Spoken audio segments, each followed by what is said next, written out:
नमस्कार दोस्तों, मैं डॉक्टर सुनीत तिवारी आपका मेरे YouTube channel doctor Sunit study classes में बहुत बहुत स्वागत है। मैं आज आपको मनोविज्ञान में फ्रायड का व्यक्तित्व सिद्धांत बताने जा रहा हूँ। फ्रायड मनोविज्ञान के सबसे जाने माने मनोवैज्ञानिक रहे हैं।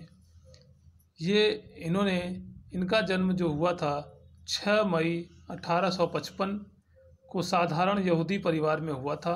82 वर्ष की आयु में फ्रायड की मृत्यु हो गई।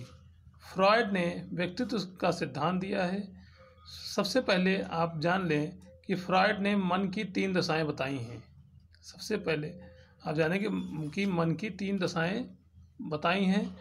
पहला आपका जैसे है चेतन। पहला इन्होंने मन की दशा को बताया है चेतन, जिसको हम कहते हैं कॉन्शियस। चेतन का संबंध जो होता है वो सीधे वर्तमान से होता है, सीधे वर्तमान से होता है।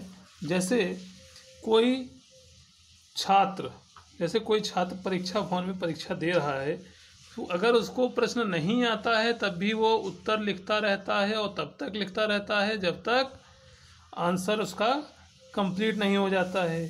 तो इसको हम कहते हैं चेतन। दूसरा आपका बताया है अचेतन। अचेतन को जैसे अनकॉन्शियस, फ्रायड ने सबसे बड़ा भाग जो होता है आपका अचेतन होता है। अचेतन मन की तुलना बर्फ के टुकड़े से की है, जिसका अधिकांश भाग पानी में डूबा रहता है।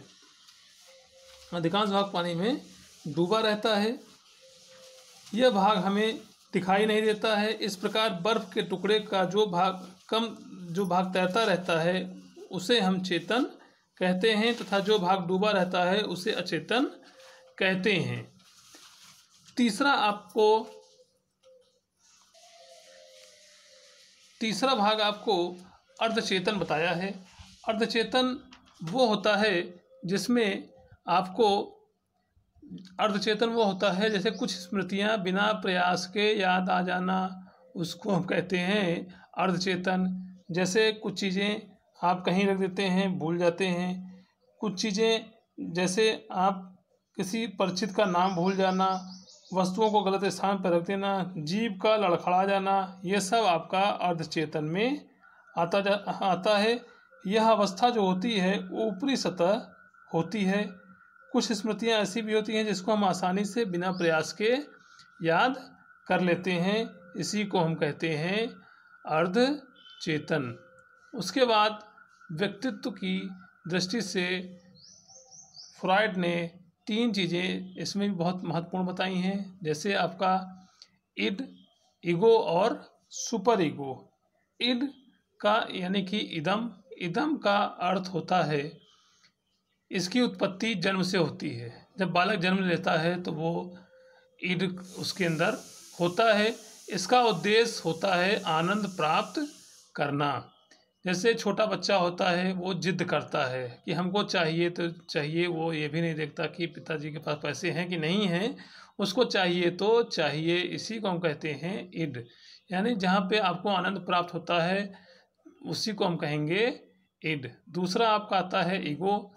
यह व्यवहार पर नियंत्रण रखता है। यह इच्छाओं तथा वास्तविकताओं के बीच संतुलन बनाए रखता है।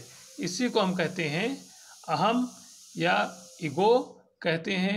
जो व्यवहार यानी कि यह ब्रिज का काम करता है। ब्रिज का काम किसमें? इड और सुपर ईगो में ब्रिज का काम करता है, इसीलिए यह व्यवहार पर नियंत्रण रखता है। तो इसीलिए इसको अहम या ईगो कहा जाता है। तीसरा आपका आता है, जो तीसरा तत्व है आपका परम अहम या सुपर ईगो। यह व्यक्ति को सामाजिक बनाए रखता है। इसके आधार पर व्यक्ति के अंदर पछतावे की भावना आती है। जैसे जैसे आयु बढ़ती जाती है वैसे वैसे आदमी कमज़ोर होता जाता है और उस सामाजिकता के भय से यानी डर उसके अंदर समाता जाता है। इसीलिए इसको हम कहते हैं परम अहम, कि कोई भी ऐसा काम ना हो जाए जिससे कि बाद में पछताना पड़े, तो इसलिए इसको कहा गया है परम अहम।